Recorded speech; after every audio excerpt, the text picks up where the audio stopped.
Thank you, Mr. Horner. And I should have said, I failed to point out where your wife is in the audience today. I don't know where Libby ended up. Where's Libby? It's like midway. There's Libby way back there. Thanks for joining us today, Libby.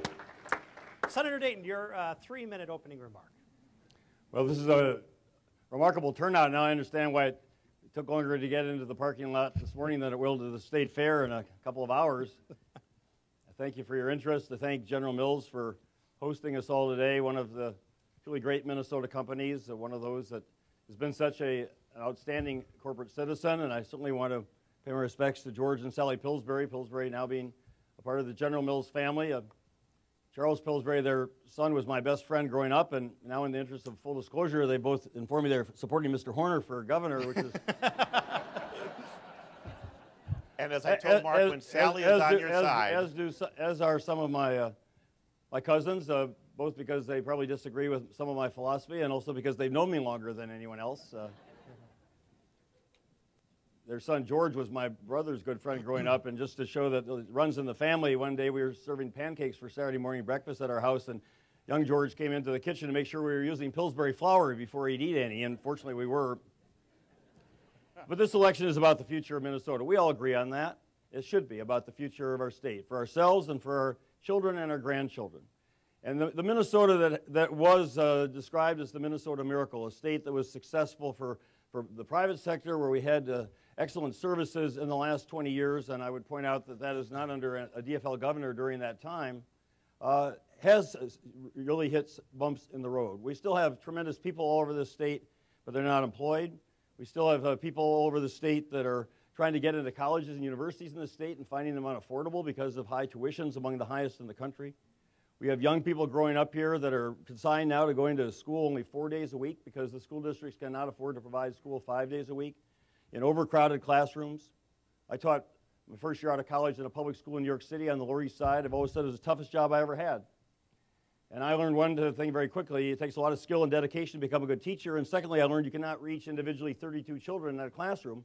So when I go to Rochester, Minnesota, a fairly affluent part of our state, and I go to an elementary school there where they speak 17 different languages and dialects, and they have 36 children in a 5th grade classroom with only one teacher, I know that we're not making the investments necessary to be successful in the future.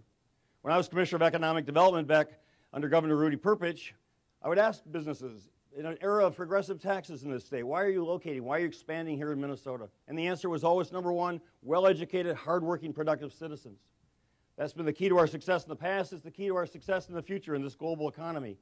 So when we're not making those public investments, and we'll get into later about how we need to improve the quality of education, I hope, but also we need to fund education in this state. And we're not. We're disinvesting in education, as we are in our infrastructure, as we are in the essential services that people depend upon to want to live here, to want to raise their families here. And that's why, yes, we do need a new direction, but it's not continuing the practice of the past. It's a better direction for the future of Minnesota. Thank you, Senator Dayton. Thank you all for your opening remarks.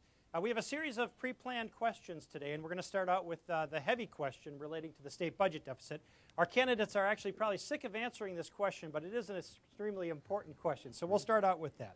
I'm sure no matter where your campaign takes you for the next 68 days, if you don't count today, Minnesotans are concerned about the projected $6 billion deficit for the next biennium. Most Minnesotans, including business leaders, feel the magnitude of the deficit has the strong potential to impact job growth. We know that the bulk of the state budget goes to education, about 40%, health and human services at about 30%, and local government aid at about 10%.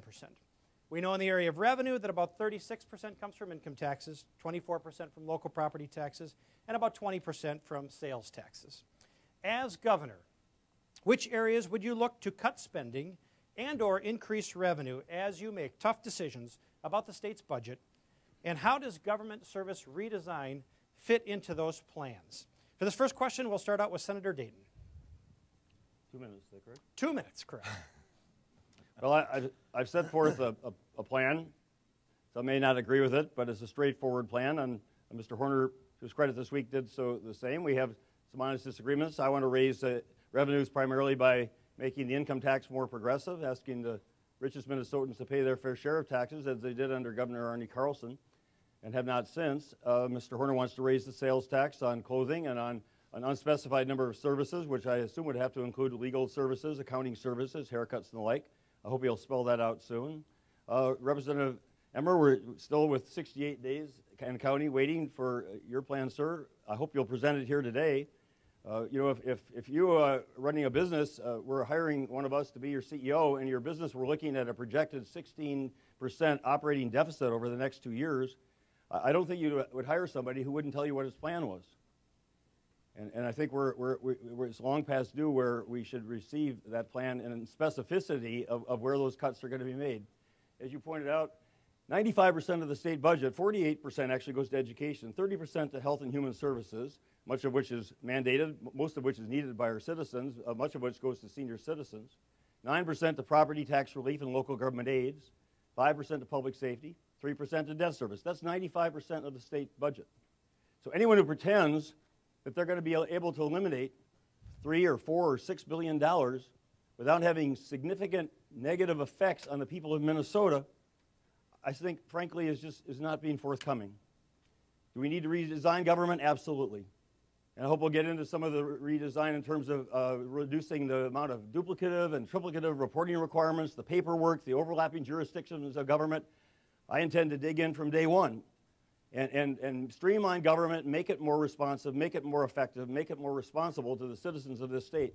But still, that leaves $6 billion to be cut out of the budget or raised in revenues, and we need to be honest with you, should be, about where that's going to occur. You can check my website, www.markdayton.org, for the details of my proposal. Thank you, Senator Dayton. The question to you now, Representative Emmer. How will you look at the tough decisions, and how does government redesign fit into your plans? Well, first, when we talk about a plan, there's only one plan that's been offered. It's just different sources of revenue that my colleagues want to point to. It's the same plan that's been offered in this state for decades. When the state of Minnesota runs out of money, the politicians look to the hardworking men and women of this state, to the business of this state, and say, you just need to pony up some more money.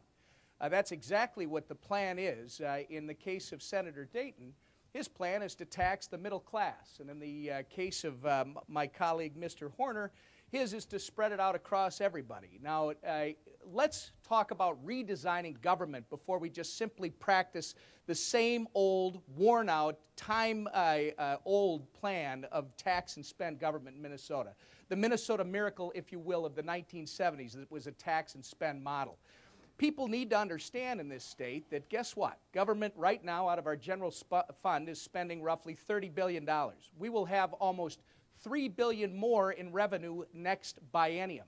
The next governor and the next legislature in this state will have more money next biennium than they do this biennium. In other words, if we kept everything the same, which I am not suggesting at all, and we chose not to spend another nickel, after the next biennium, the state of Minnesota would have a surplus based on projected revenues.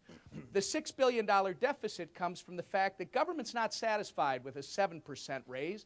Government prefers a 17% raise. It's time that we start a new program in the state of Minnesota. It's time that we start to look at what government has. Let's figure out what our priorities are. Let's fund our priorities and purchase those priorities with the funds that government has. It's about being more efficient. It's about using the taxpayers' money for the priorities they expect. And then let's get the economy growing. Let's bring jobs back to this state by giving Minnesota the opportunity to compete not only in the region but internationally. Thank you, Representative Emmer. Mr. Horner, Well, how will you look at the tough decisions? How does government redesign fit into your plans? absolutely. First of all, just let me respond to a couple of comments. I always find it interesting when Senator Dayton goes after the proposal to reform the sales tax. Last time you ran for governor, Senator, you proposed an expansion of the sales tax. And in fact, ironically, one of the areas you proposed to put a sales tax on was legal services last time you ran for governor. I'm not proposing that. I don't think we ought to tax business-to-business services. I do think we need tax reform, and that's my proposal. How do you change a tax system that was created in the 1960s and 70s that isn't working very well today? We need tax reform. We need reform that is going to incent investments in new businesses, in research and development, and job creation. All of you out there who are in business understand that we can't just abide by the status quo, that the last 10 years, the last 6 years, when Representative Emmer has been in the legislature, have not been good for business. We haven't grown the economy because we don't have the resources for investment. We're not willing to make the tough decisions. I am. I've laid out a very specific plan, and it does call for tax reform. It calls for lowering the rate of the sales tax, broadening the base. We are going to expand it to more things, but I also put in there protections for low income to address the regressivity, something, Senator, I didn't see in your plan when you ran for governor 12 years ago, just an expansion on your side. But we also do need to deal with the spending side. We need to make reductions. We need to move away from subsidies that aren't producing value. Job Z, ethanol. And unlike my colleague to the right here, when we were in Farm Fest, I told those farmers we were going to have to move away from ethanol subsidies. I didn't hear that from Representative Emmer. But we also need to make investments in early learning, in older adult services, in innovation. We need to move to a budget that starts with the question of what for, not how much. What are the outcomes we want to achieve? And I have a very specific plan with funding for all of these things laid out in detail. Thank you, Mr. Horner. Senator Dayton has asked for his 1-minute rebuttal. Well, I am older and I'm wiser than I was 12 years ago. And Mr. Horner, you talk about raising taxes on the middle class. The consumer purchases of legal services and accounting services, and again, you use more things, so I guess, until you specify. But your proposal requires you, your own figures, to raise $2.8 billion by expanding the sales tax to these unspecified services, and I think you should tell people where they're going to be paying more, and that is a tax on middle-class people. That's a tax even with a lower income protection on working people, on upper-income people as well. I do want to just respond to the accusation I'm going to raise taxes on the so-called middle class. My tax proposal would increase income taxes on individuals earning actual income of $152,000. After deductions, real taxable income, $130,000, $173,000 of actual income for a household. Most Minnesotans do not consider that to be middle class. Mr. Horner has requested his 1-minute rebuttal. Go ahead. Well, thank you very much.